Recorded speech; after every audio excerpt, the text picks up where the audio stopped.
Hello, everybody in lockdown. This is episode number 3 of Conversations, Candid Conversations, Corona-based from lockdown. We hope that you're all safe.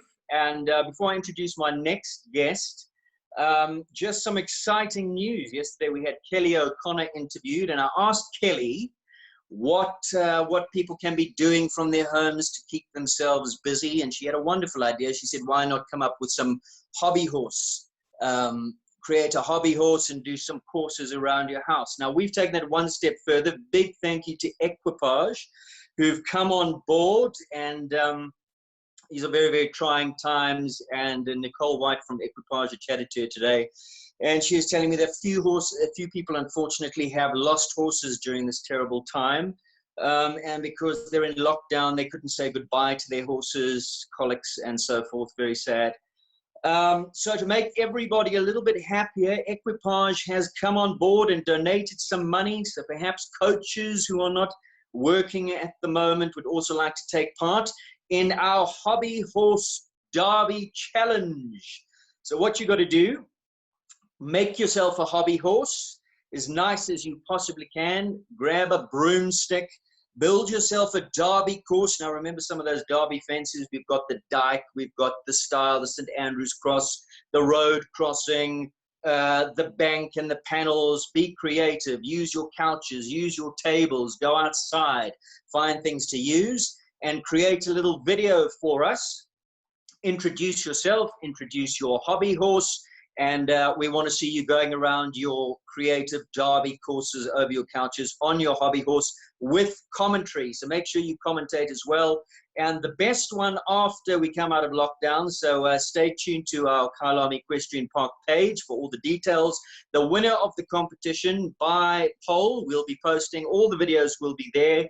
And you'll get to post your videos and also to vote on your favorite video. And the winner, after it's all done, will walk away with 5,000 Rand cash, courtesy of Equipage Insurance, a division of Hollard. So big thank you to them. Do go check them out.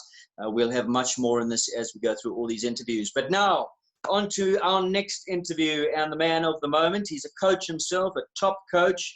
So these times must have hit you hard, Mr. Chad Cunningham. How are you, first of all? Yeah, I'm very good, thank you. You're a coach by profession. You're in lockdown. Tough times. Yeah, they are tough times. My schedule has changed quite a bit. I'm usually on the road quite a lot, flying quite a lot. I'm traveling quite a lot, giving clinics. I have a very, very full schedule. So at the moment, I'm actually really enjoying this little bit of lockdown. And particularly because, it's a strange thing because my first love is actually for the horse. And I really do love riding. And it's been fantastic spending quality time with the horses, quality time with the clients' horses, not having to be rushed, get to the next session, meet someone on time. It's one of my pet hates is being late for something. I sort of live by the philosophy, if you're on time, you're late. But at the same time, I am missing my teaching. I am missing my students. I have tried to create a bit of videos with them, some exercises, keeping up to date with them. The ones that are fortunate enough that they have horses at home, not all of them have their horses at home. So the ones that do have their horses at home, and that's not only here in South Africa. It's my Namibian clients from Botswana, Zimbabwe, Mauritius. Been staying in contact with all of them, but I have been enjoying the quiet time, especially the quality time that I can spend with my own riding, because I don't get enough of that. With more of my teaching, but I have been enjoying it to some degree. Tell everybody where you are at the moment. Are you at London Lane? And for those that don't know, where exactly is that? And talk about your setup that you have there. So it's a bit of a different situation. So yeah, my base has always been here in Johannesburg, and I have done a little bit more freelance teaching. So in other words, I have been going to a lot of clients. A lot of clients that keep their horses at home, or particularly if I teach at a particular place, some people truck their horses into those yards. So I can't say that all my teaching is just from one base. I've actually found that I land up doing a lot more. The other thing that's a really big advantage is teaching in different places. There's a little bit of a change. So it doesn't feel like daily you're in and out doing the same thing every day, which I've seen quite a lot of people, and they become a little stale. They become a little stale with the same situation, the same setup. So just the way my setup has worked has allowed me to travel more. Last year I was, well, not just last year, the last couple of years I've been really busy with clinics and traveling. And 2018 I went to the Youth Olympic Games, and I take the kids often on tours through the year. So my two good horses that I've got, I actually gave to Chris van der Merwe, who I think is an outstanding young rider. And he keeps my horses and he works them, competes them. And so I haven't actually had a lot of time in the saddle. Though I say this, I still ride every week. I work Ian's young horse. I sit on clients' horses. I go on clinics. I often sit on horses at the beginning of the clinics and show demonstration. It's good to be able to get on the horses and show the stuff as well. The things that you want your students to be able to do. So my situation is, it's kind of a little bit unique. It's not sort of the same situation as everyone's. You kind of just in one place and one stable yard. And I must say, I think it's kind of way to go in the future. Now I look at the Americans, Chris Capley in particular. Well, there's a lot of them, but Chris Capley in particular, I mean, he moves his whole operation to Florida, then up to Kentucky and up into Calgary. There's many different places, but okay, their situation is very different. So I see there's relevance in that. And I do see that in Europe as well, the big stables, people are more sort of renting stables. Coaches are moving around a lot more.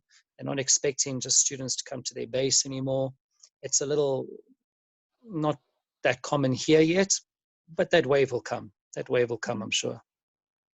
We're going to talk a lot more about your teaching and your clients and what you offer a little bit later on in the interview. You mentioned Ian in there. Is he in the room with you? No, he's not. He's in the stables. Where he Okay. always is. We all want to know how he's doing, because we did see some posts that he had to go for another op on the leg. How's his recovery coming along? Recovery's slow, but good at the same time. It's just the leg had many breaks in it. So it's not just the two breaks that are healing. There's several breaks with a spiral fracture. The first operation wasn't very successful. There was also infection, not because of our fault. It unfortunately, not the best doctor, the first one. The second specialist did a great job. He went in for a small procedure the other day. He's on the mend. I think to the end of May, that external fixator will come off his leg. I think they want to put it, well, they'll have to judge it, but I think they want to put his leg in a full cast for about 8 weeks, which is going to be a very frustrating 8 weeks. And once that comes out of that, it'll go into a half cast, and then, yeah, he should be up and running. So by the time lockdown finishes and this year's we're back on track with shows, we might see him back in the ring.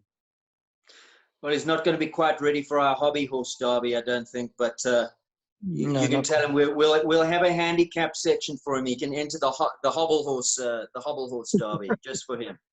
Please send him our best. Chad, the purpose of these interviews, we want to get to know you a little bit. Of course, we see you around the showgrounds, but the young riders who are kind of just entering the fray, they don't know your background. So tell us about Chad Cunningham. You're my vintage, right? You're 40s? I am early 40s, correct. Yeah. It's a good vintage. It's a good year. It's good. Exactly. So take us back right to the beginning. Where you grew up, where you were born. Were you born into a horsey family? Was horses something you discovered?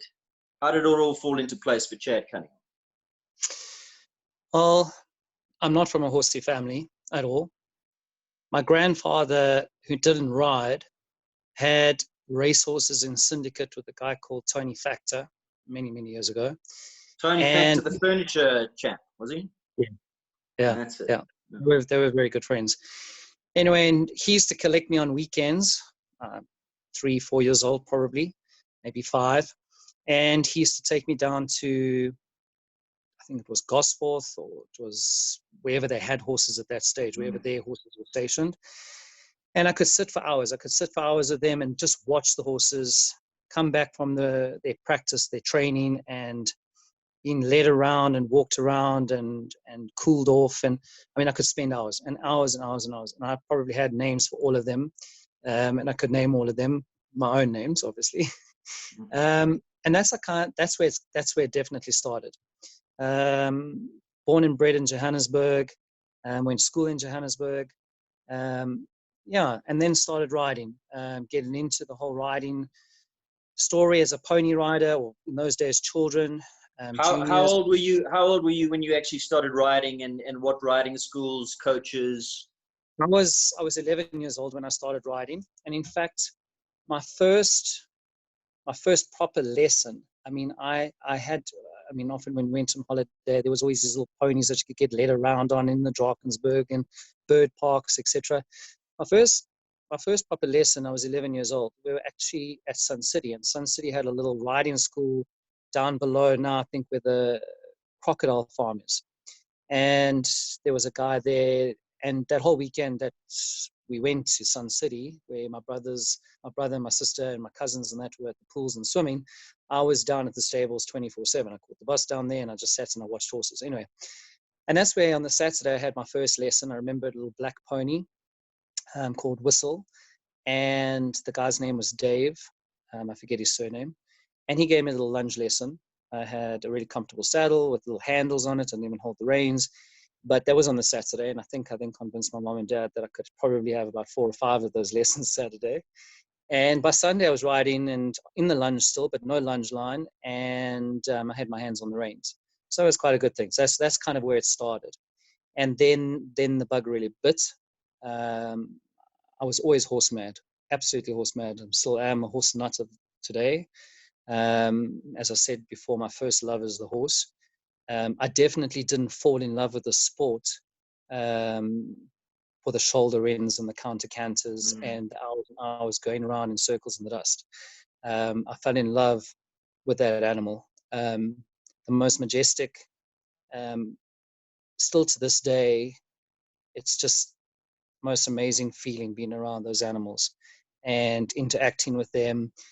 And that's why probably from a point, I know I'm going a little off course, but that's probably why I became so passionate about my teaching, is because I felt that if I could teach people to ride the horses and do things better on the horses, I in fact was doing something for them, for the horses.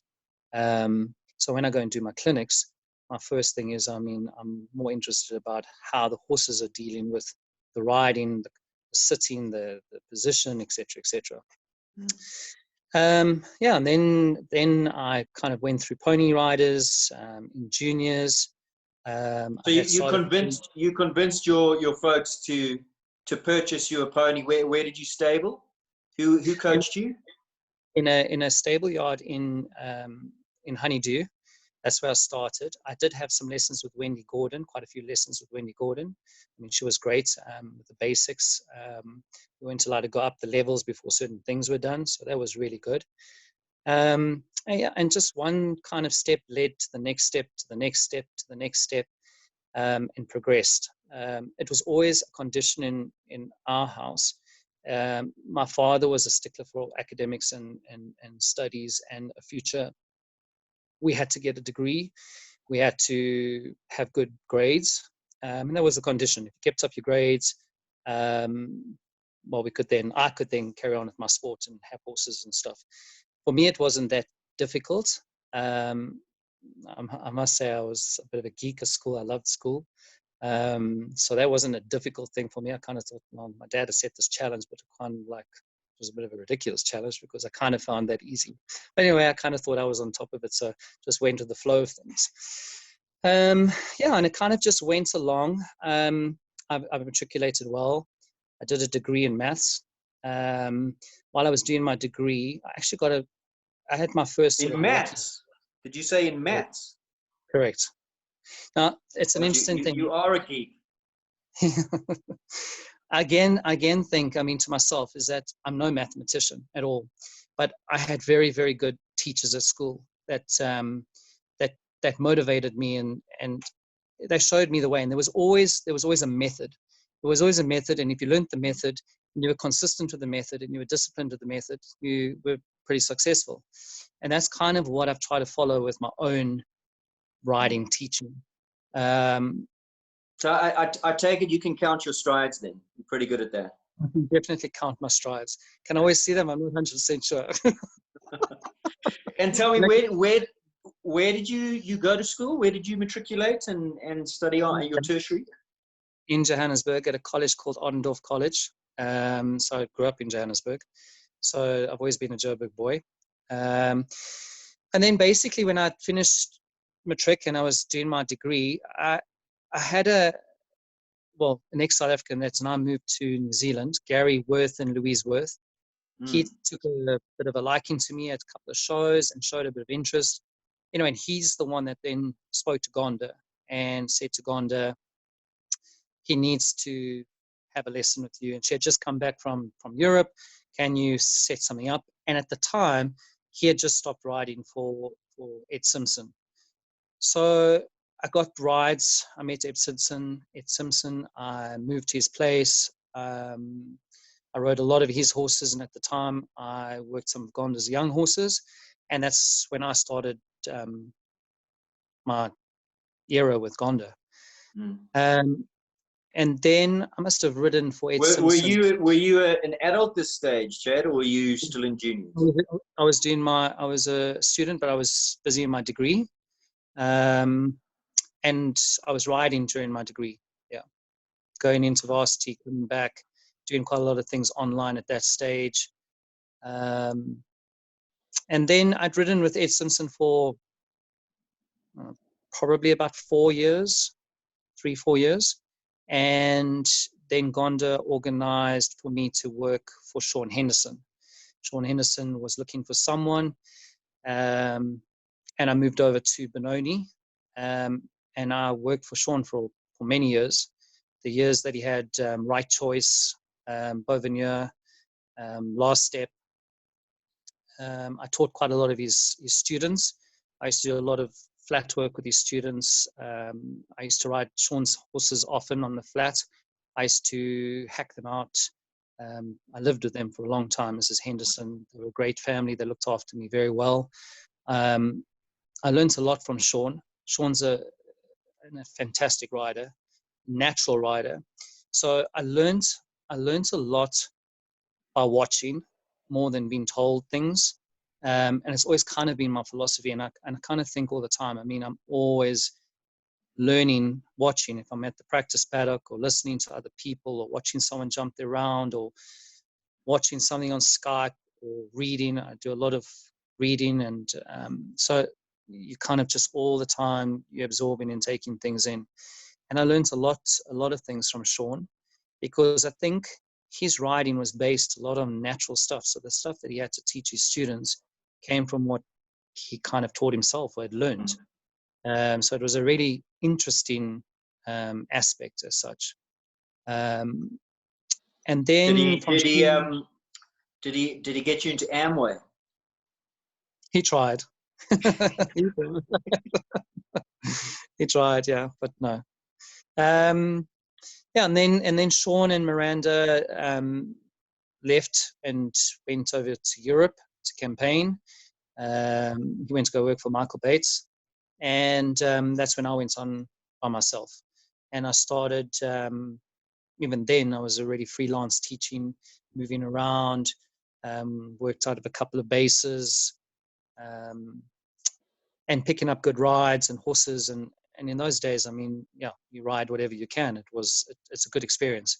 And for any young rider today that wants to be a professional rider, that is always the way to go, is to get yourself into a place or a dealing yard where you've got a huge contingency of horses, different horses to ride, novice ones, experienced ones, stoppers, slow ones, because that's the best place to learn. And then from there, they can start to specialize a little bit more later on. And tell me, as a child and a junior rider, did you have much ring time in those years, or did you really just get going kind of towards your later No, I did. teens, early 20s? No, I certainly did. I had some really good ponies, really nice ponies. Um, I've never really been the bravest, so I had to teach myself guts, which doesn't always come naturally to me. I'm extremely competitive, um, but the guts doesn't come naturally, and I think you need a great deal of guts as well, and you need to be brave. So I've always believed in myself. So I was always a little bit more cautious. I would always jump a little bit of a steadier round. I wouldn't sort of fly around the course. Some of those ponies used to gallop. So in ponies, yes, for sure, and in juniors, the same. Did a lot of equitation as well, which I think is a great base to the development of our sport. And that's probably why I like the American system so much, is because of the correct way of riding and the correct way of doing things, and they've got unbelievable coaching. To some degree, South Africa is a lot like the American system, where you see a lot of coaches in the warm-up. In Europe, you'll have people setting jumps for you, but you don't have a whole team of coaches helping, and it's a very American thing. So we have a great blend between that American and the American sort of setup, and some of the stuff from Europe for sure. You moved into adults, moved away from Sean when Sean and Miranda went overseas. Where did you go then, and what horses came into the picture, and some of those really good ones? The mare, we'll talk about that fantastic mare you had as well. So the first really good horse that I had, which I brought up the grades myself, I rode for Dr. Stefan Fulsching. He had a horse called Brandenburg Cape of Storms. She was a fantastic horse. She was the bravest, and she tried very hard. Was she a top World Cup horse? Was she a top 150 horse? Probably not. Really comfortable in the 140s, but she did carry me around a couple of World Cups. It was just very tragic. We kind of lost her kind of early. She had got into the 140s and 150s, and she probably was there for about a year and a half. In all the time I had her, she never had a lameness, sniffly nose. She just was one of those hardy, great horses. And she colicked the one day, and she had a really bad colic. She went in for surgery. Surgery was quite successful. She bled out during the operation, which they had to do a blood transfusion. The blood that they gave her, they hadn't screened. And so with blood they gave her, she had biliary. So when she came through recovery, she was going through this biliary as well at the same time as her recovery.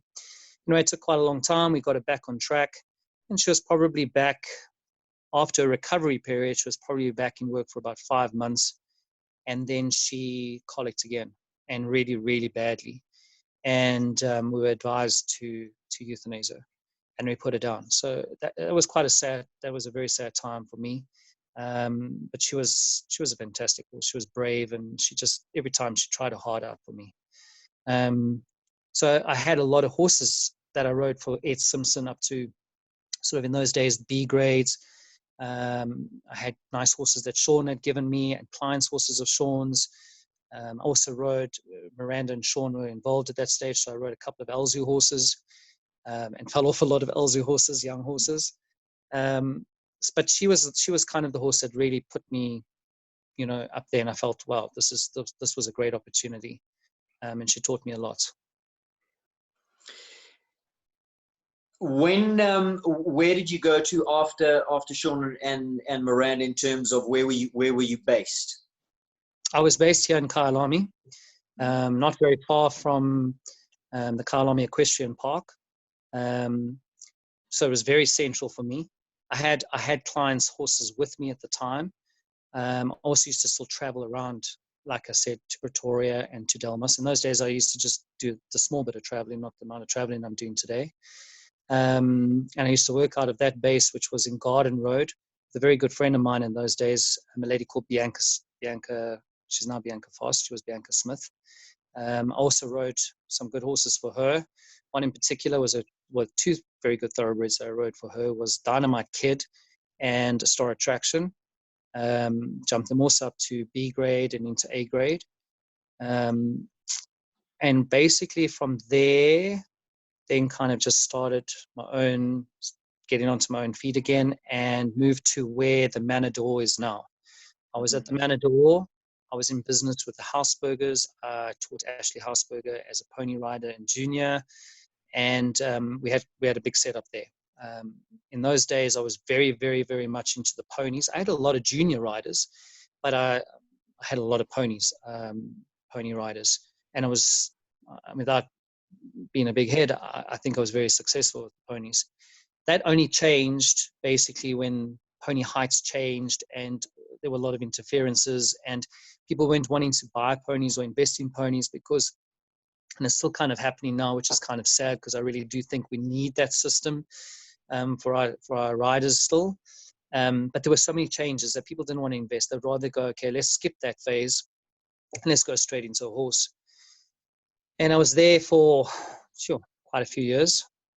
That stage, then I was still, like, as I say, I was teaching out in Pretoria, in particular the Connor girls. I used to teach Ashley, Katie, and Kelly. I taught them through ponies and into juniors. They were very successful kids. And then basically from there, I parted ways with the Hausbergers. And that's when I came to London Lane Stud, which we probably would have been here, I think 12 years now. Basically set it up from scratch, which we did it at the new Manor Door.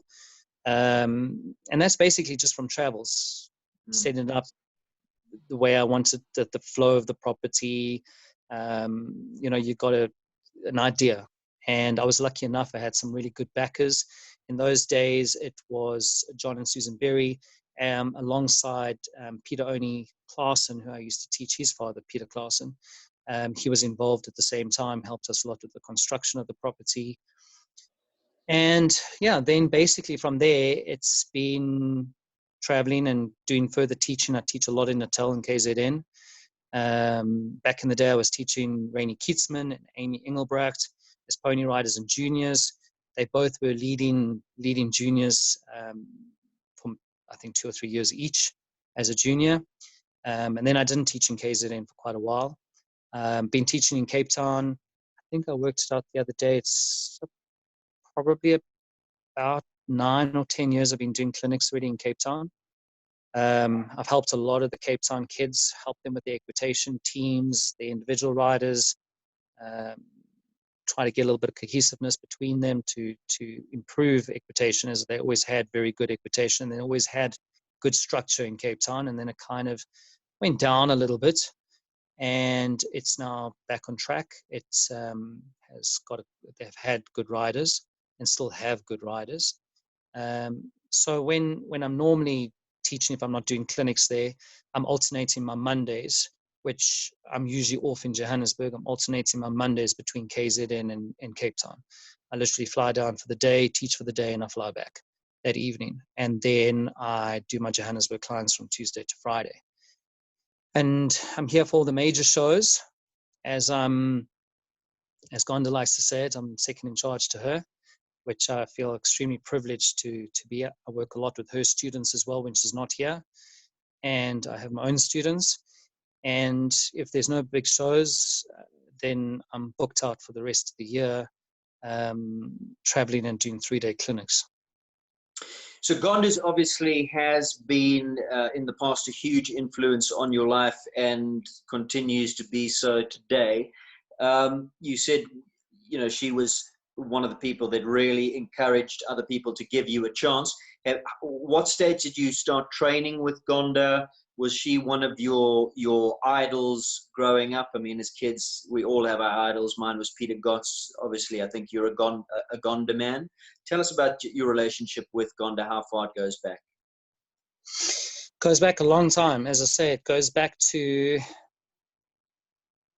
so probably my interaction with Gonda would have been between the age of 19, just before I turned 20.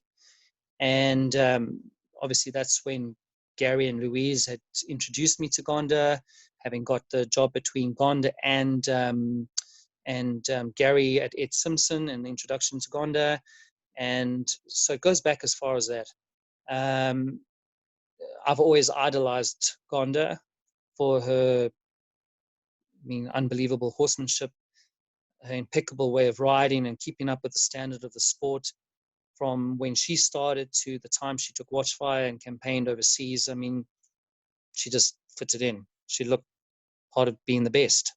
And I must say she's been an incredible person to me. And our friendship has grown. I can really say that she's really one of my best friends. And I really admire her. I trust her. I trust her judgment, and she says it like she says it. I know that I'm not going to get sort of a grey kind of answer. It's either going to be yes or no kind of answer, which I really appreciate. I really like that. As a coach, she is unbelievable. She's meticulous. She's consistent with what she does, which I think is a very important thing as a sports person, not only a coach, but a sports person. I think consistency goes to be consistent. You have to be disciplined. You cannot be consistent if you're not disciplined. That is a major factor. We're going to be chatting to Gonda next week on this series. What I want to know, she obviously has her own style of teaching and what she believes in, and that's a big influence on you. But you are also very influenced by and very connected with some of the greatest American coaches, George Morris, and then you've got a great relationship with Chris Kapler as well. How does that work with Gonda and your style of teaching, that you blend the two together, that American system and then what Gonda wants with her pupils as well? Is there like a symbiosis between the two of you? Do you have arguments about some things that you think should be employed into the system and she doesn't? How does that all work out? Because you are her 2IC, as you said. When she goes away, you take over her students. Correct. We've never had an argument about it. Obviously, we've discussed horses and we've discussed pupils, and I've discussed my thoughts and she's discussed her thoughts. But at the same time, we always seem to be quite cohesive. We come together with a good plan for whatever we're doing. I can't say that when Gonda's not here, I'm Gonda. I've also been exposed to other coaches and learning. But the thing is, I've always kind of I've been attracted to the same system, the same horsemanship. And it's interesting because the Germans that I've been involved with, the Dutch people I've been involved with, the American people I've been involved with, it's a blend of that. So the Dutch people that I go and I take students to for camps or tours, it's a mixture of a bit of Dutch with an American system. And same with the German guy I go to. There's definitely a German influence, but there's a lot of American. And back in the day, there were so many. It was very clear. I'm talking about probably about 20 years ago, 25 years ago. It was very clear to watch a show and say, those are the French, those are the Irish, that's the American, those are the German, without knowing the people, because you could kind of tell by the way they rode. Now, you don't get that so much. Now, if you watch show jumping, it's like there's one universal style. They've all taken, because the world became smaller, everyone took from each other and learned from each other. So in other words, the Germans took from the Americans how to go fast, how to stay light and put the horses back. And the Americans took from the Germans and the Dutch how to school their horses, how to get down to basics, drop their stirrups, work on the flat, work on their position, how to school a horse. So I think there's been a great blend through the years. And I think this is a thing with my teaching and Gonda's teaching, is that we're definitely on the same page. And for sure, she's had a massive influence over me and my riding and my way of thinking. But at the same time, I haven't just limited myself to that. You can never say you've learned enough. I continuously, every day I wake up, I want to try and do something better. And that better might only be 5% better. It's the same as when I teach a lot of my students, and there's some of my students that ride really well. And you think, well, where am I going to improve them? Well, you can improve them by 5%. If they can do something 5% better, the things that they do well, they can just do them a bit better. It doesn't have to be massive changes in their riding or massive changes in the horses. I think that's where sometimes people go wrong, is with these big changes. Sometimes it's just a small little change in something, but it's a vital change. So I think in a way we kind of complement each other. I mean, Gon is just as interested in it as me, because when I travel and I see something new, or I see a different exercise or how they worked, she's the kind of first person I go to, and we chat about it and we talk about it, and she's very enthusiastic and she loves to listen to it and stuff. And the same as me, I love listening to all the stories about all the different horses, because when she tells me horse stories about Isis Bridge or Format or whatever it is, I'm continuously putting something into my memory and thinking, wow, that's something we can still apply. That's something we can still use. And I do think why I've been attracted to that American system is, one, because of the lightness of their riding and their forwards way of riding, which back in the day, the South Africans did very, very, very well. Mickey Lowe's, Gondas, Peter Gotts. As time progressed and we started buying more and more horses from Europe, I think our style changed quite a lot, good and bad. We were influenced a lot by possibly the dealers we were buying those horses from, and our riding got kind of heavy, and it kind of changed. Do you think that was influenced a lot by the type of horse that we were importing in those days? You remember the Sauluses of Peter Laval, those big, heavy, where you had to sit deep and really ride them, those cold warm bloods, whereas we'd come from the thoroughbred. That's all we had, which were quick, skipping off the ground. You had to kind of hold them off the fences. Suddenly everything's different. Unbelievable horses, those thoroughbreds. There were a lot of those thoroughbreds. And if you look what's happening in our sport now, I mean, if you look at those horses in Europe, they look thoroughbred. They blood. So the evolution of our sport horse kind of went from those big, heavy horses that could jump in that deep going, with the time not a major factor, where those big Germans and Dutch could ride the scope out of those horses, to an era of Retina Zeds and Chapeloops, where you had these very special horses, but they weren't easy horses in no means. And they needed a very skillful rider to extract their goodness, basically. Mm. And then we moved into an era where we have incredible sport horses. They're fast, they're careful. I mean, to a degree, if we watch the sport overseas, it's almost like steeplechase over very careful fences. I've never seen such fast horses in the last couple of years, and those horses are just unbelievable. But the sport has changed quite a lot. And going back to why I was attracted to the American system, was because of that, firstly, and because of their impeccable, meticulous attention to detail.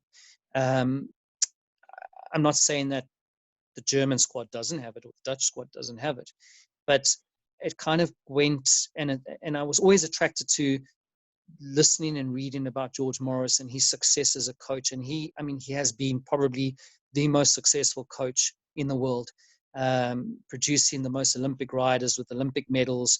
And still today, listening to people like Katie Monahan-Prudence and Melanie Smith and those top riders talk about their years in production with him, it's just, it gives me goosebumps.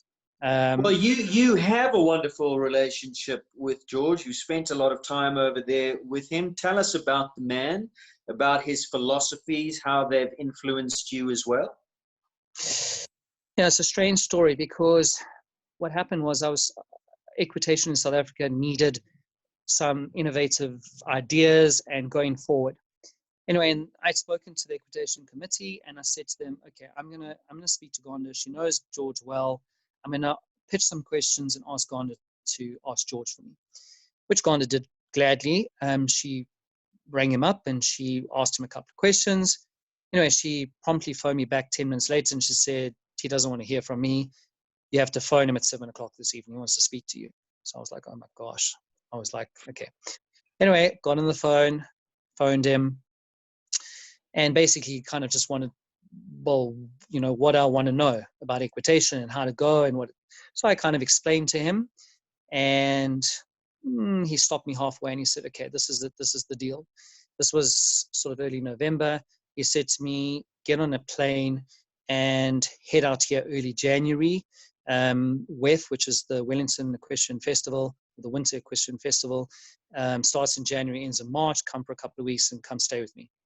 So I was like, already, whoa, okay, this is happening, okay? And he's like the guru, the idol. And anyway, so I went over.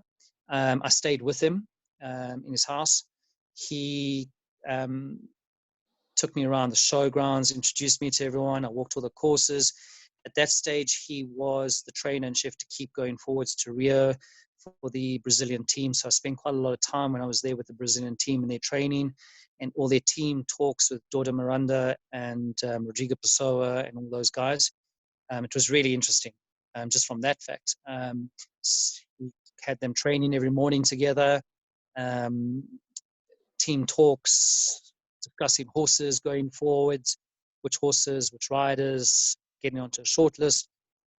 And while I was there, I also had an opportunity to watch all the equitation classes, which ranged from 3-foot-3 classes to 1-star, 2-star, 3-star equitation, which included starts, finishes, water jumps, time allowed, judged on style. There were several things going on. Probably about 140 kids from the East and West Coast trying to qualify for the clay final. So it was a big eye-opener. Unbelievable to spend that time with him, coaching. I walked all the tracks with him. I was in the practice arena with him. I basically just fitted into his daily routine. Up at 4 o'clock every morning, 4:30 we headed for the gym. We gymmed, he gymmed in the gym for 50 minutes every day, Monday to Friday. It was hard enough to keep up with him, I must be honest. We left there and we were practically the first ones on the horse show on foot, because a lot of people get there early in the morning, give their horses a good workout before competition. And we were the first ones there. From the time we arrived, he would greet every staff member basically that by name on the way to the show office. He would get all his lists. He would speak to the stewards that were manning the arenas to make sure that there were no time conflicts with his students, that he could get to all his students, never missed a round. He would walk all the tracks by himself, make notes, write distances down, write all those things down. Once his students arrived, he would walk the tracks again, and he would spend the whole day basically there. World ranking weeks, which started on the Wednesday when the horses went into the secure stabling. He had organized FEI passes for me and himself, and we went in and he would work Dorda's horses or any of his students, Tori Colvin, whoever's horses were in the world ranking class that week. He would school them in the morning for 30 minutes. The class might have been at a 10 with lunch, whatever, but he would sit on them personally for 30 minutes and give them a really good, proper flat work session. The students were there to watch, and yeah, it was just. And he was how old at this stage? Well, he's now 84, and this was, so he was 79. Sure. 79, yeah. Crazy work ethic, meticulous. But again, consistency and discipline. And, there was an interesting thing he said to me before I came. He just said, remember, all that glitters is not gold. And I kind of didn't understand that. And when I got there and I spent the time with him, and, when he showed me certain things that people were doing and training and how they were riding, and he was pointing out what was better and what wasn't great, and that horse could have gone better, whatever the case is, I started to realize what that actually meant.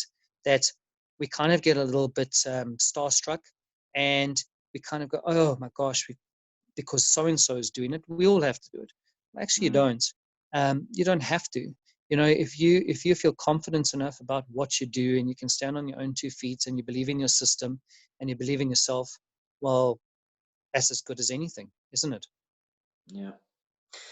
A little bit of controversy of late about the man, and I see open letters written by some top riders. I saw your name. You also put your signature there. A travesty as to what's happened. Complete. I think that safe sport, how it's worked, and where it is in our sport today, we fortunately don't have it in our sport. America is a strange place. It leaves all sports. It leaves the coaches in a very precarious situation. Not only just from a physical interaction with their students, but I know that they've got these special apps that like 25 coaches on it, and they have 150 students on it, and each one has their own sort of grouping, and it's on a more transparent, open platform. So if you communicate to someone, it's not like you would leave a little huggy or kissy face or something like that. It'll be just a message so that everyone's kind of on the same platform. I don't know. The Americans, to a degree, it's ridiculous.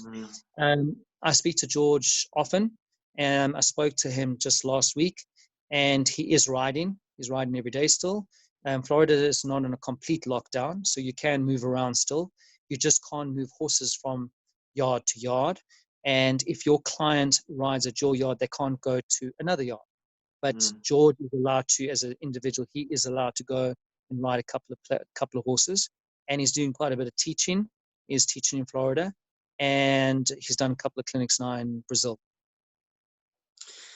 Chad, some of the other riders that I presume it's through George that was the first kind of journey into the US, and through George it was the relationship with Chris Kapler. You arrange these tours for young riders. Tell us about this, because to me you're the guy who's kind of in the coaching world ahead of the curve. You are the guy that knows exactly where the trends are going overseas. You stay current, you stay up to date, and that's a great thing. These tours that you do, tell us about them and some of the people, not only in America, but also the Albert Bourns and some of the other riders in Europe. So basically how it started was, it didn't start with tours. It started with quite a few of my riders winning. In those days, it was the FEI Children's World Championship, which is now the Children's FEI World Classic. And basically they qualify in South Africa. They're all in their different regions or zones, and a group of kids that qualify jump in the same tracks, very similar to our FEI Adults Challenge that we have now. And these kids then go to whoever's hosting. So that brought me to my very first experience, and that was with Kelly O'Connor in 2003. She had just won the Pony Rider South African Championship on a fantastic pony called Rockefeller. And later that year, she qualified for that competition, and we headed off, just her and I, we headed off to Calgary in Canada, to Spruce Meadows. And in those days, we could see a bit of Spruce Meadows on TV and stuff. It just looked mind-blowing. It was a far journey, unbelievable venue, and this kind of sparked a bit of an idea in me, and I thought to myself, well, there's so much more out there. And anyway, it led to another final, and another final, and another final, and I got to travel to quite a few of these finals. And that's when I started, and obviously in this time I did a bit of networking, and this is when I started setting up these tours. And I thought, okay, if I've got good connections, my two major things were, one, good training, two, good horses, in the sense that I don't want to go over and try and have to fix horses, or horses are stoppers, or whatever the case is, and the kids are battling that week. It has to be a week well spent, good tuition, good education, and we come back with that in mind. So I built up my first tour was in Germany with Antonis Petrus. I then started tours, so our 8th year in Holland, with a guy called Jan Verellen, who runs a small private stables, he does quite a bit of dealing. He has some American and Canadian and Japanese riders based with him. He always sources great horses. This was our introduction to Albert Bourn. We've also ridden with Eric van der Vleuten. So we kind of had a star coach that week. So Jan would do all the basic coaching for the week or 10 days that we were there. And then we would have a star coach, as in Albert Bourne, whoever it is, for a little extra. I'd also at this stage got quite interested in the mental coaching of the athletes, because in 2010, I went with Samantha McIntosh to the inaugural Youth Olympic Games in Singapore. And as a NOC, as a coach, you get a pass to all the sporting stadiums. And the one place I went to was the gymnastics. And I went into the training facility of the gymnastics, and I was completely blown away. So the kids were moving between mental coaches and physical coaches. So the kids would do certain things with the mental coach, and then they would move over to the physical coach, and the physical coach would push them to do X, Y, and Z, and then they would move straight back to the mental coach. And there was this blend between the two, and then they went out and performed, and they were nailing it. And that's the first time that it kind of sparked. And I thought, you know what, if the other sports are doing it, why aren't we doing it? And equestrian sports, to a degree, have always been a little bit on the back foot. In other words, we don't need a mental coach, because you just have to be tough. You just have to be tough. You can go on that horse and you can make it do whatever you want, and you can fall off, and you've got to get back on, and you've got to be tough, and you've got to keep going, and you've got a broken this and a broken that, just keep going. Well, actually, those times have changed.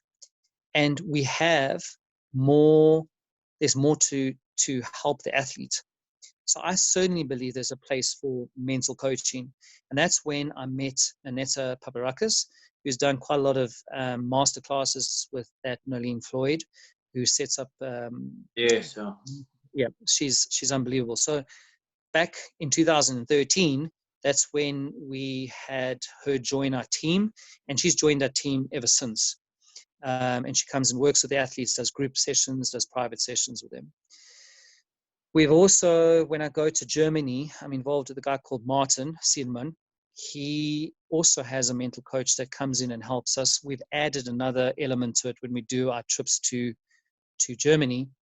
We have a fitness lady that comes and works with the riders either in the morning or in the afternoon. A little bit of fitness, a bit of stretching, which has been fantastic as well. So we've added that in. Plus, we've kept the star coaching, which last year, we were lucky enough to get Cameron Hanley and Marco Kucha, who did our star coaching, which is great. It's another contact, a little bit more interaction. We went from that week of training to our second week. We went to a GCT in Berlin. Marco Kucha was coaching there. He's a great guy. I mean, he didn't have to watch the one-star classes, but he taught all my students, and he watched the one-star, and as they came out, he gave a little this or a little that and interacted with them, which was fantastic. And then obviously, having spent time with George, I wanted to do a trip to the States, to Florida, during that period of WEF, which is a 3-month show, which runs from that, like I said, the beginning of January to the end of March. And that's when I got involved with Chris Kapler. Chris hosted our first tour there. We had 4 riders. It was the most unbelievable week of training, attention to meticulous detail. We had fantastic horses loaned to us. McLean Ward's wife loaned us a horse who Simon Henry actually rode. We had really good horses, and obviously top tuition. And we were obviously able to compete there at the same time. We walked all the courses, the Grand Prix tracks. We were at the practice arena continuously at the main ring with George Morris and Chris Kapler. So it's kind of a little surreal, but it's always been something that I've been so interested in. I kind of think to myself, the more you kind of put yourself out or you open yourself to those things, it will come back. It's there for the taking. It just depends on how much you want it and how much you want to open yourself to it. And the riders who go on these tours, do you see a huge change in them once in their riding, in their attitude, in their work ethic once they come back? 100%. I think once you've traveled and you experience and you see it, and you just see the professionalism, you see how things are done a little different. It's really sparked a lot of just wonderful things in these young athletes, because when they're young, there's a lot of dreaming going on and what they want to become and how they want to become. So I have noticed the changes in the way that they approach things, or they just with their sports, taking it a little bit more seriously, in the way that they would manage themselves at the show, or the ones that have got their horses at home, how they would manage their horses and how they would think things out a little bit. And it's the most wonderful opportunity. I really do believe that. Obviously, these are very, very uncertain times. We don't know when travel restrictions will be lifted, when lockdowns. We don't know what's happening. I mean, as the experts say, the virus will dictate what happens. But obviously, it is something you're looking to continue doing in the future. Is it only for young riders, or can older guys? How does it work? They just get hold of you. Do you have to be a Chad Cunningham pupil, or can you just put your name down and say, Chad, next time you do one of these, please let me know? Yeah, so I mean, mainly it's been a lot of students or people that have done. I've taught people on clinics. The youngest I've taken is 12. The oldest I've taken is 74. Didi Robert from Mauritius. He is so enthusiastic about his riding. In 2018, he bought 2 horses from South Africa, took them back to Mauritius. He's jumping, that means only jumping 90s in the meter. Back in the day, he had lots of great horses. He's had great contacts with the French riders. So it doesn't, age is, it's got nothing to do with age. The groups have been quite dynamic, because at the time, kind of the groups fill up quite quickly. So whoever kind of puts their names down first and secures a place, that kind of forms a group. And a lot of time people go, and it's kids from Natal or Joburg or Cape Town or out of country. They don't know each other. But by the second day, it's this fantastic team that we're trying to create, and everyone's working together and supporting each other. And as kids, they kind of have a couple little niggles, nothing serious. But it is a wonderful experience, because they've been put in a position which they've never been put in before, have to support each other, have to learn on strange horses. My role changes completely. I become a manager. They have a different coach. So just those things, it's a large thing. From a point of view, I've had quite a few people that haven't ridden with me that have shown interest, that have also come on the clinic, on the tours. And that's open. I mean, it's up to everyone. I prefer to have mainly the clients that have worked with me, or clinics, that there's some sort of connection. Do you know what I mean? So it's not kind of someone completely on the outside. But I'm not saying it's a no-no, for sure. If you were to say, right, South African riding, we're here now, we could really benefit with this coach to come out and just to not fast track us forward. I'm not saying there's anything wrong with equestrian sport in South Africa, but you've been there, you've seen where they are, where we are. If there's one person you say, we need to get that person to South Africa to come do a clinic, who would that be? Well, there are 3 actually. There's an Irish coach, which I was in the process of organizing a tour. My first tour to Ireland. I've been to Ireland many times on horse buying trips. And his name is Dennis Finley. I think he's the up and coming, going to be a top-notch coach. He's involved with the Irish Federation. He's got a lot of riders at different levels, young riders and juniors on teams. He works on the teams as managers as well. So from that point of view, I think he would give us a lot of information to our coaches, but obviously bring a very good system. The Irish have a good system, and they're very structured. They always have been good, well-structured coaches. Between a couple of Jerry Mullins and a couple of the others, they were the ones that formulated the FEI tutors and the FEI coaching courses, that the frameworks that were put out for FEI. So I think he would definitely bring something to the table. Second person that I would definitely consider would be Chris Kapler. I think Chris is tops. And he, like the other coaches, they also, there's some of the coaches that only want to teach at a particular level. The 2 coaches that I mentioned so far, they would coach at any level, maybe an amateur type rider or a Grand Prix or World Cup rider. And I think that's the benefit, if we could have someone like that that could interest such a broad spectrum of riders. And then the third person that I would definitely consider would be the Irish guy, John Cunningham. He's also an outstanding coach. He was an outstanding rider. So yeah, those would be my three choices. Three that are easy to access, three that I've had conversations with that would want to come and coach and do something in South Africa. And possibly we start with pony riders, juniors, young riders, and branch it out, open it up a little bit. It'd be a fantastic idea. Let's now talk about you as a coach, your philosophy, your approach to your system. I love the fact that you brought in some mental aspects of mental training. That's something that we just don't see here.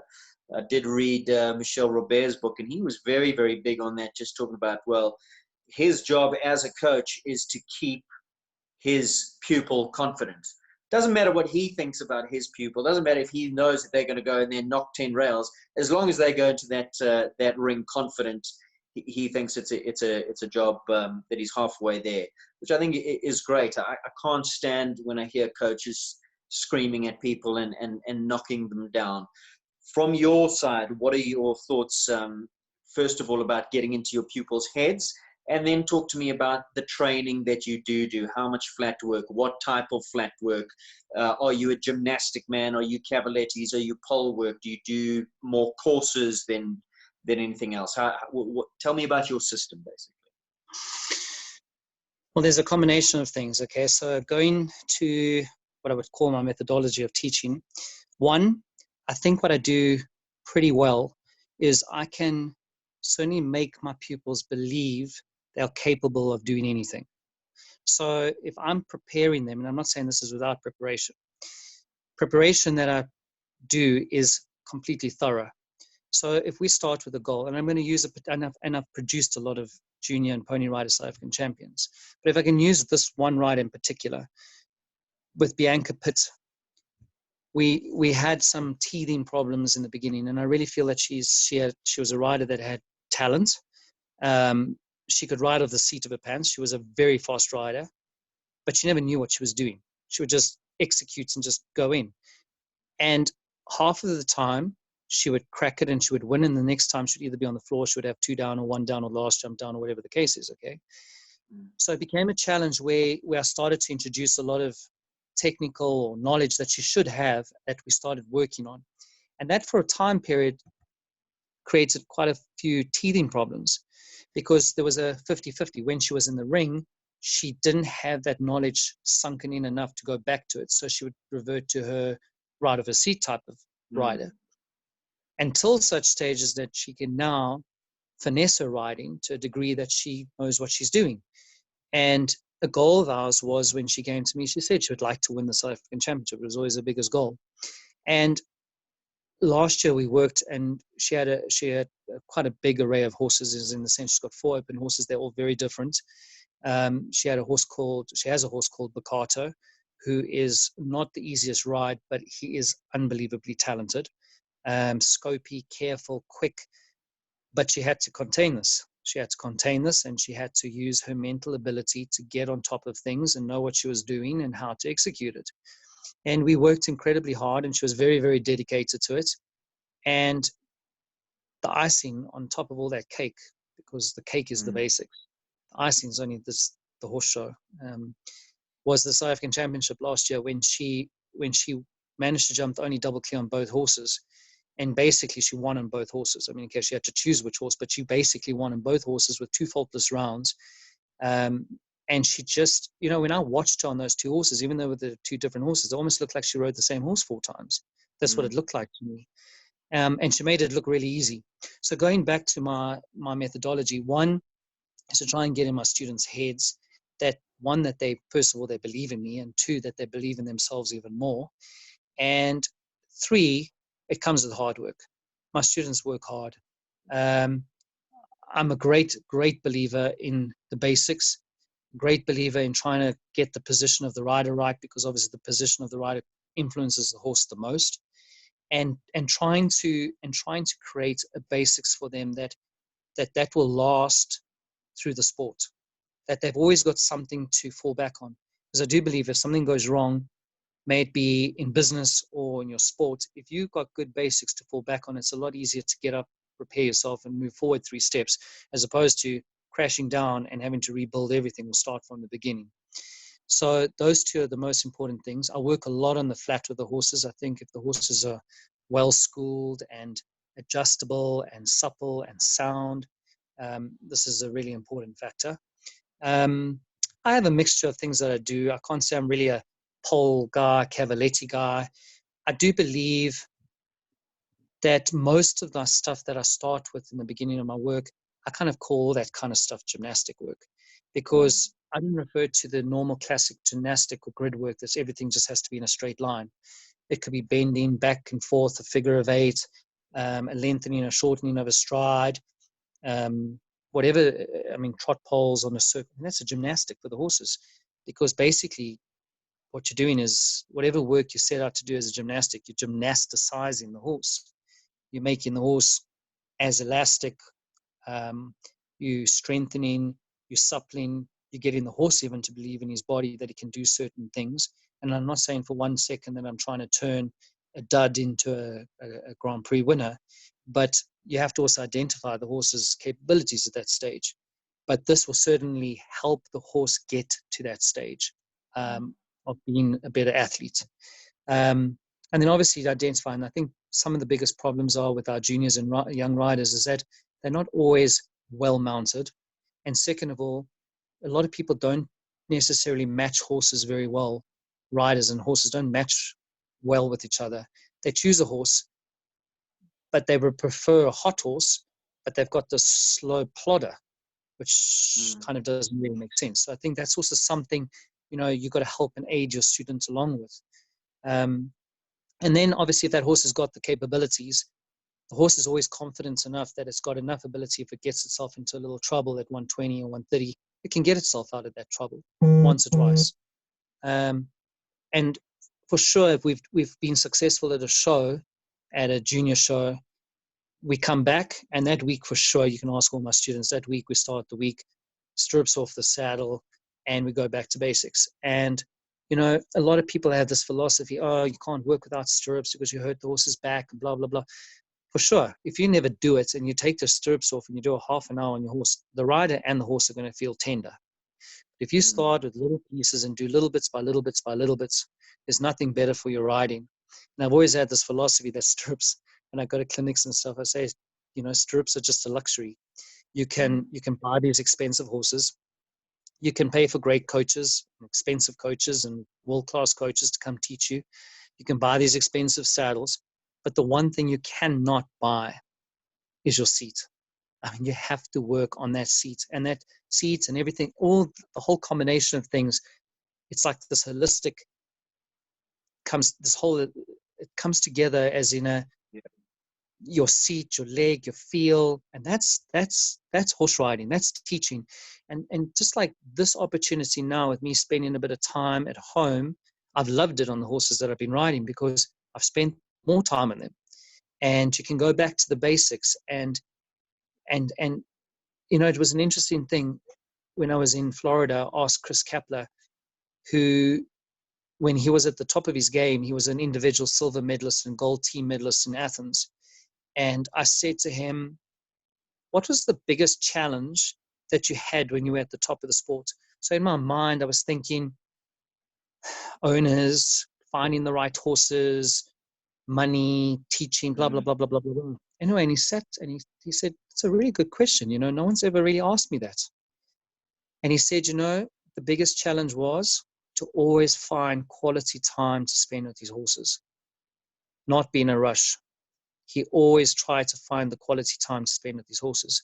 And, I watched Domini's interview the other day, and he said the same. I mean, at the moment, he's loving the time that he's spending with his horses.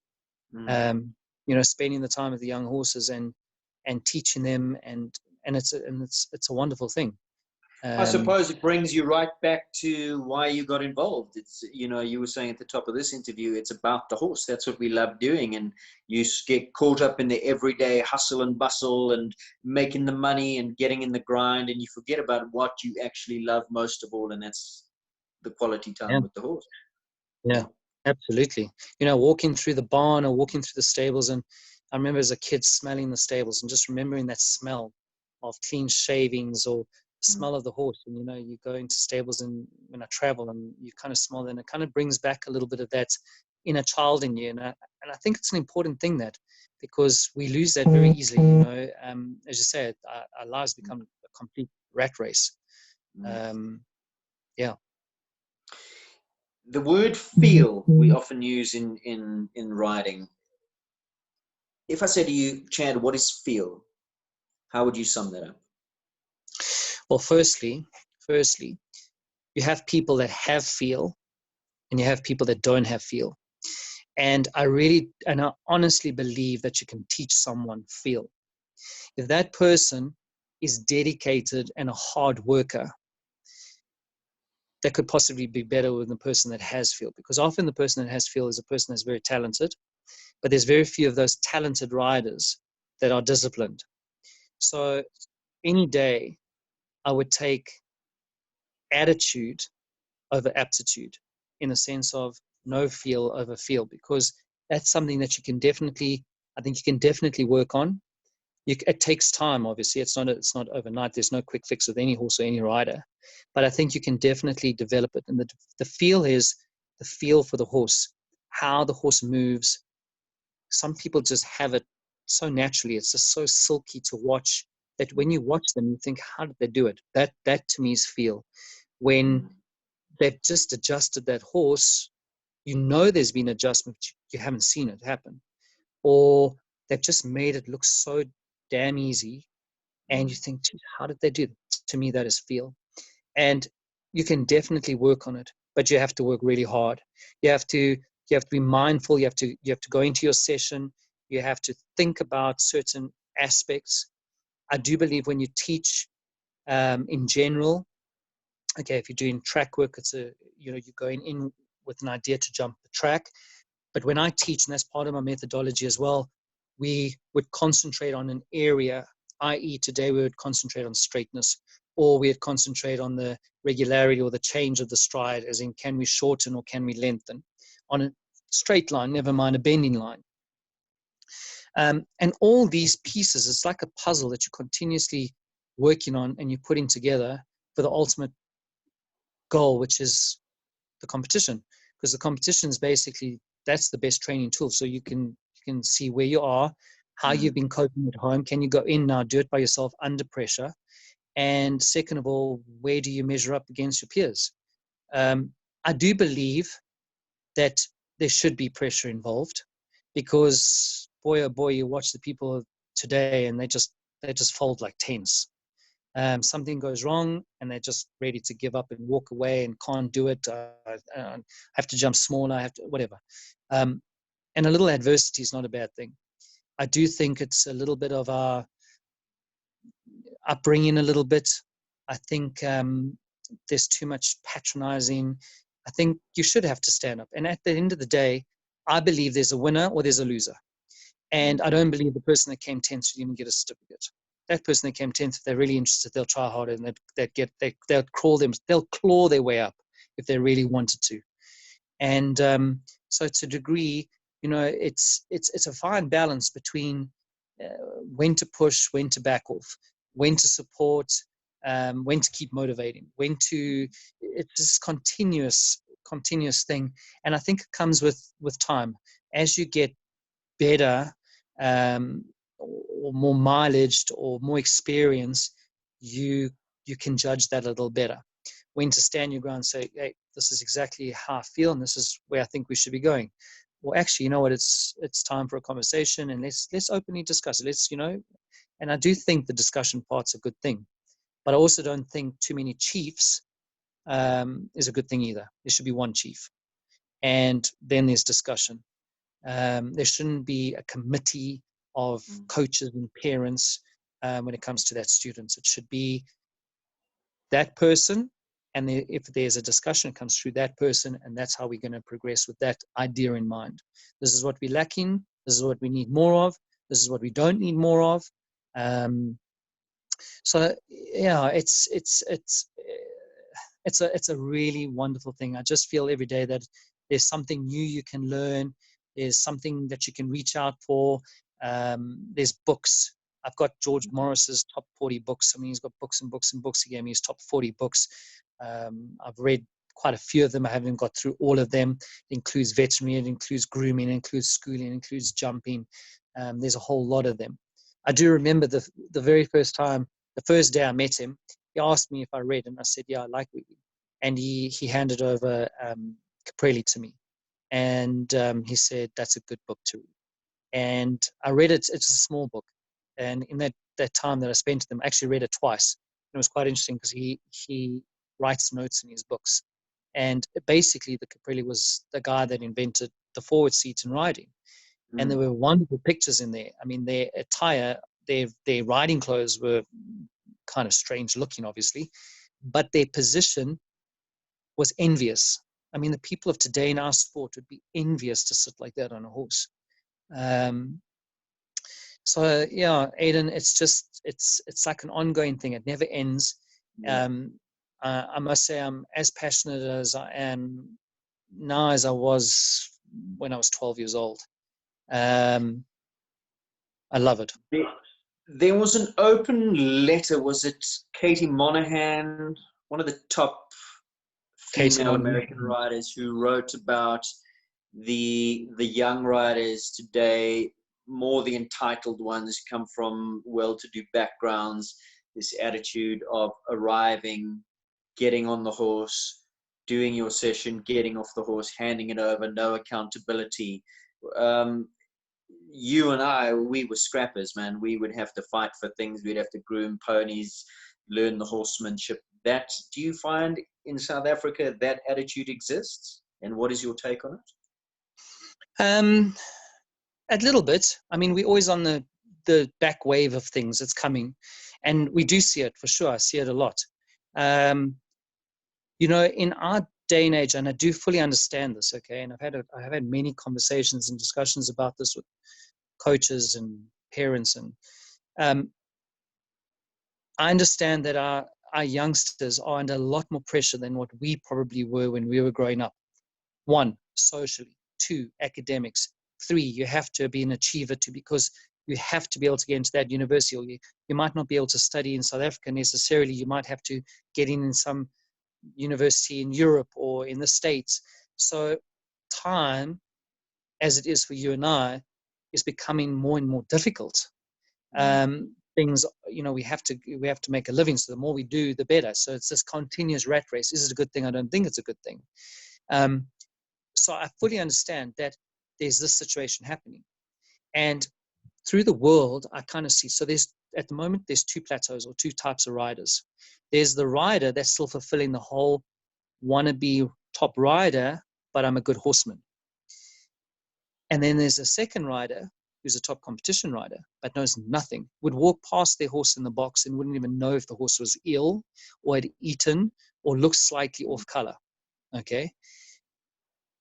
Is it a good thing or a bad thing? It is a bad thing. I'm sure it's a bad thing. But then at the same time, those other people have also probably got other things happening in their life. I'm sure they love the sport and they love their animals just as much, but they've employed, or they're in that situation where they can employ those people. And in competition, they're unbeatable. There's a lot of them that are unbeatable. They're top competition riders. So they're competition riders, but they're not the whole package. What would I prefer? I would prefer the whole package. I'd prefer the package where you are learning your apprenticeship, going to a top stable or top rider, or shadowing a top coach, or spending time learning the feed and learning how to do the stuff with the horses and what to look for and how to bandage, and spending time with the blacksmith or spending time with your veterinarian. I would guess, Chad, that the difference is the first one you're talking about, top competition rider who doesn't know how to put the bridle on, is not the person who's going to make the career out of horses. This is something that they do now, and they move on to other things. There's so many changes in the world of equestrian. I was told, was it a conversation I was having with you, Bernie Taurig, who had that Equestrian Online channel, that you were telling me he's now in Saudi or one of these places, and they have this system where they buy in horses and they're basically trained only to ride Grand Prix tracks, and that's what they do. They don't know how to school the horse. They don't know. They just get on these diligent, go forward horses that they kind of use, and I hate to use this word, but cannon fodder to jump these tracks, and that's all that they learn day in and day out. They're just jumping tracks, and that's where we've gone. Yeah, a lot of that. You've had, I mean, for once, I mean, there is for sure there's this happening, okay, but a lot of people around the world are also realizing the essence of spending time in the saddle and schooling your horses. But that doesn't mean that you're still a complete horseman. It's not like you're spending time in the stable with the horse, but it is moving towards, well, if I want to be more successful, I need to actually do the groundwork. I need to learn how to flat the horse correctly, or I need to how to do a shoulder in, or I need to how to do X, Y, and Z. But for sure, this is happening. And the thing is, you're not going to turn that business away. You know, for one, you're finding those clients' horses, and two, it's income. So it's huge income. The way I sort of understand it, so when I spoke to Bernie about it when I was in the States, he doesn't agree with it, but for sure it's income for him. But he has quite a good team traveling with him. So he and the team keep those horses going as well as possible, i.e. they are schooling, working, or doing all the kind of repair work in between. So by the time those guys get back on the horses, ride the horses are going great. But they have a team behind it that's making it work and making it successful. It would just seem like such a hollow victory to me, standing on a podium knowing that you've done nothing but that part of it, if you know what I mean. It's kind of like winning the lottery and now you're rich. You haven't that same emptiness. I want to go back to the question of feel, and you spoke about some people have it, some people don't. I think for youngsters who are watching these episodes, who are some South African riders that they can now have that commentary of yours in their head, but watch the person actually do it? Who are some of the top guys in our sport that you can say, he has feel, watch him? Wow, we've got a lot. So one in particular is Barry Taylor. He is packed with feel. Dominique Alexander. Young riders as in Chris van der Merwe. I think Chris van der Merwe is an unbelievable talent. Jono? Jonathan Clark, Jade Hook. I mean, the list, we've got a lot. The rest of us have had to work our asses off to get there. And that's another thing probably, is that because I haven't found things so easy and I've made so many mistakes, thousands of mistakes, to a degree I can sort of sympathize. I don't know if sympathize is necessarily the correct word, but I can help the rider. I can step it out for him, as in here are the steps to kind of do it. And I do believe if you want to be, I mean, I'm not a baker, but I know baking is quite difficult. But baking, you follow, there's the recipe, here's the method. If you follow it, you'll be reasonably successful. And with those guys, you can teach that. That's why I say, going back to the guys that don't, you can help them. But those guys that do have the talent, it's unbelievable to watch those riders, especially the ones that we've had in South Africa. And we've got numerous ones. I mean, naming them and leaving some out is also a bit unfair, but there's a lot of good ones. I mean, all over the world, it's unbelievable to watch. Your favorite rider at the moment, locally and internationally? Locally, we'll say you can't say Ian in this. We'll take him out of the equation. I don't want to get you into trouble. I can't say I've really thought about that locally, but I've got one in particular that I'm just wild about.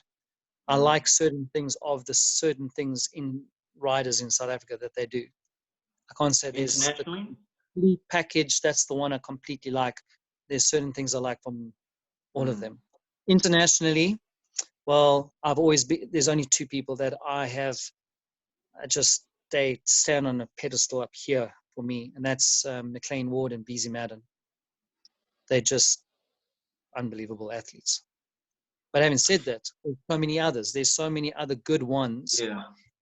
But those two are certainly my best. My best. I have Would this they? saying, I always have this saying when I go to clinics. At first, things are difficult. Then it becomes a habit. Then it becomes easy. And then I always say it's also known as Beezy Madden on the McLean Ward, once you get it right. A little bit now before we sign off. It's been a wonderful interview, so much to talk about, and still there is so much more we could talk about. Breeding, I know you love your breeding and your pedigrees and type of horse and evolution of the breed. I think we'll have to have you on another episode, Chad, but a little bit more about you. Anything, passions outside of horses, other interests? At the time, there's nothing else to think about. I mean, I do love traveling. It doesn't always necessarily mean it has to do with the horse, but I do love traveling. I love experiencing new places and new cultures, and I'm not just saying glamorous hotels or anything. I mean, I love doing all those sort of things. But travel's a big component. Brothers and sisters? I have a brother, a younger brother. Not involved with Not, horses, doesn't like horses, no. does your family understand your infatuation, obsession, passion for horses in the sport? No, not really. I mean, they fully support it now. For sure, they're fully supported. But no, they can't understand. They can't understand it that much. I'm going to hit you with some spot questions. Just it's a little bit of a more of a get to know you as we wrap up. Favorite food? Pasta. Favorite drink? Fruit juice. Favorite band? Don't really have one. I like Favorite all song? systems. Favorite? Song? Well, are you catching me off guard? Have no clue, actually. Favorite movie? Favorite movie? The Greatest Showman. The Greatest Showman. It's been wonderful, wonderful chatting to you. Thank you so much for your time. Say we don't come out of this lockdown anytime soon, do you need to reinvent yourself a little bit, or are you happy just taking some downtime, however long this lasts? Yeah, I don't mind a little bit of downtime. I have sort of been already on track. I already have done 4 videos that I've posted on Instagram. The full length videos I've sent off to my clients already. Just little training exercises and written exercises. I've drawn exercises, but I've also done some written exercises which I've posted and I've put onto Instagram. So I actually did the first one just before lockdown, in fact, and the second one was during lockdown. And then the third one that I'm going to do now is when I set the exercises, and it's also a good thing for my students to go and build it and understand the building and the walking and the relation to that to their riding. So that'll be the next one that I'm going to release soon. And I'm going to release something for Kyalami Equestrian Park, which I'm working on now and should be out early next week as well. I'm staying up to date. I'm on the masterclass with Nalene Floyd. I've just finished the Ian Miller section of the masterclass, which I highly recommend. If you've got the time and you've got that little bit of extra cash, do it. I'm busy now with Ann Kaczynski. There's still a whole lot of others that have been added. So it's a great opportunity. And the other thing is, there's so much online that one can watch, get involved with. I mean, another great platform or portal of information is Bernie Torreg's equestriancoaches.com. It's got him and loads of coaches and exercises. Just put into the search engine how to improve my lower leg or how to do X, Y, and Z. And it's time that you can sit and you can watch and you can learn and you can read. And if you don't like reading, well, then you can watch these videos. Lots to do in lockdown. Of course, you're doing a little bit more riding. Are we going to see you more in the ring when we come out of this on the other side? I hope so. I really hope so. I have some ideas. I bought a horse in Europe last year, which I sold pretty soon after I bought her. The plan was to come back here. Anyway, but I'd sold her. I got a really good offer before she left Europe. And I am looking around. I think looking around a bit more locally. I bought a very nice thoroughbred last year, which Chris has got as well, which I think is going to be quite a nice horse. Not necessarily for me, possibly see how it turns out. I mean, I'd be quite an excited owner as well. So if he gets sold or if he I carries saw on. Chris has been posting some videos. I saw it. It looks very nice. Yeah. So yeah, local, warm blood, whatever. I'm going to keep my eyes and ears open. Yeah. Good. At the moment, I really enjoy the traveling and the teaching. If that happens for another 2 years or another 20 years, well, I'm going to go with the flow. If I don't enjoy it, well, I'll change it. Chad's been wonderful, wonderful chatting to you. Thank you for your time. Our best to Ian. Give him our regards. And yeah, you guys stay safe. Thank you very much. And thank you to Kyalami Equestrian Park for this opportunity. And I think it's great that we all interacting and getting to know each other a little bit better. And I hope this afternoon a little bit of my insight is, hopefully it sparks something in someone and makes someone enthusiastic to try a little harder or learn a bit more. Thanks, 100%. Aidan. I'm sure people will be in touch when we come out of this on the other side. Yeah, they can get in touch with you, new clients. You still got space to take a few on. Kind of. You'll make the space. Yeah, exactly. Yeah. Dad, look after yourself.